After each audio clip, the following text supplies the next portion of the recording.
Assalamualaikum and good morning everyone. What a last minute meeting. This is very important. Can we start our meeting with Al-Fatihah? May I call Mr. Shahmin? Yes.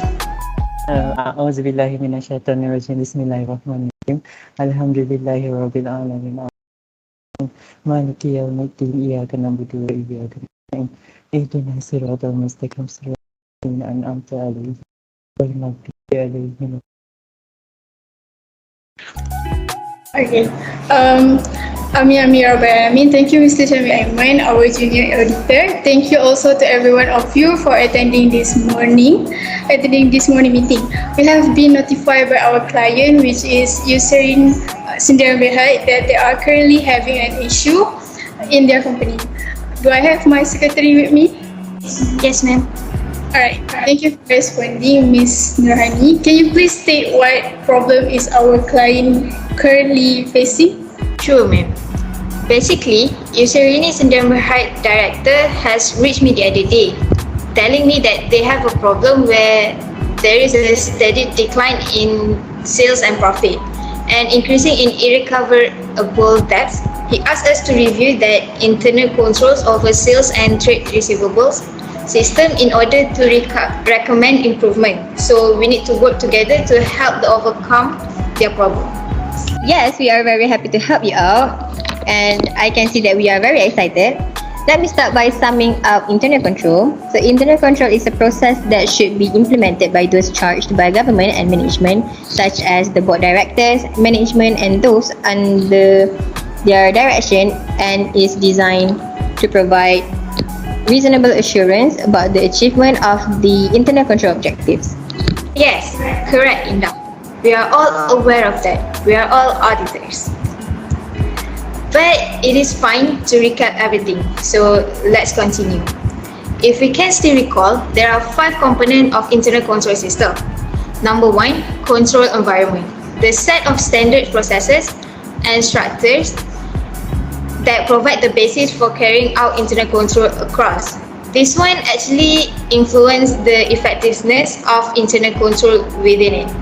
Second one is risk assessment. This is to identify risk, to achieve chapter's objective, analyzing potential events, considering their likelihood of occurring and impact on achieving chapter's objective, and deciding how to respond to the risk. Oh, the other one is control activities. This is the easiest one to remember. These activities help ensure risk responses are effectively carried out and include policies and procedures, approval, authorization, verification, reconciliation, security over and segregation of duties. They designed to help prevent or reduce the risk that chapter objective will not be achieved. Then, information and communication. This must be provided for the identification, capture and exchange of information both within the chapter and with external parties. Information communicated should be timely and accurate. Last one is monitoring. Monitoring to evaluate the effectiveness of a chapter's internal controls and is designed to ensure that internal controls continue to operate effectively. This system is effective when it leads to the achievement of the chapter objective. I guess that's it, guys. 5 internal control system components. Hey, do anyone recall about information technology? Oh yes, information technology is a computerization which has a significant effect on organization control, flow document, information processing, and so on. Auditing in a computer information system or CIS environment, even though it hasn't changed the fundamental nature of auditing, it has caused substantial changes in the method of evidence collection and evaluation. Wow, Mahathir, I can't believe you actually remember all the details. Exactly, Shahmin. I am so surprised, but surprised too, I also remember some of it. So, information technology has 2 different organizations, which are maintaining record and other internal services. And there are also 9 effects that I can remember of computer information systems in internal control system. Separate of duties where different people are responsible for carrying out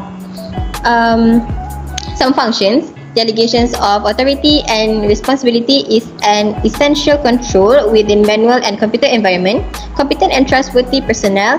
Some information system personnel lack a well-developed sense of ethics and some enjoy in subverting controls. System of authorization. It may be either general authorization to establish policies for the organization or specific authorization applying to individual transactions. Me, adequate documents are required. They are required to provide an audit trail of activities within the system. Physical control over assets are required, which is critical in both manual system and computer system. Adequate management supervisions. This one might have to be carried out remotely. It has to be built into the computer system to compensate for the control. Independent checks on the performance help detecting errors. If a program is authorized accurately, the system will always follow the laid down procedure. Lastly, company requires accountability with asset, which independent staff prepare the basic data used for comparison purpose. But do you guys know that there are actually few comparisons between auditing around the computer and auditing through the computer? Are there? Yes, Mahathir. Yes, correct, Shahmin. Basically, auditing around the computer describes the various steps taken by the auditors and evaluates clients' both hardware and software to determine the reliability of operations, while auditing through the computer actually evaluates a client's computer control. It also involves picking sources, documents at random, and verifying the corresponding output. There are also differences in processing of financial data. Auditing around the computer processes transactions and records with errors. The exceptions are to see that program controls operate in the process of reviewing, while auditing through the computer actually selects sources documents that have been input into the system, and it summarizes them manually to see if they match the output of computer processing. And the last one, I can't recall. Does anyone know? I do. In the test data approach, auditing around the computer prepares a set of dummy transactions designed to test the control activities and test the effectiveness of the controls. While auditing through the computer is the case mass of the staff software used by client, and it summarizes them manually to see if they match the output of computer processing. There is, guys. Oh, but I know there are at least 3 testing approaches, but I can only recall one of them, which is substantive procedures. Audit approach which the financial reporting system or internal control over financial reporting are not reliable. Then they have balance sheet audit approach, where auditors believe that once the account balance in the balance sheet is correct, the accounting transaction will also be automatically correct. And the last one is system-based approach.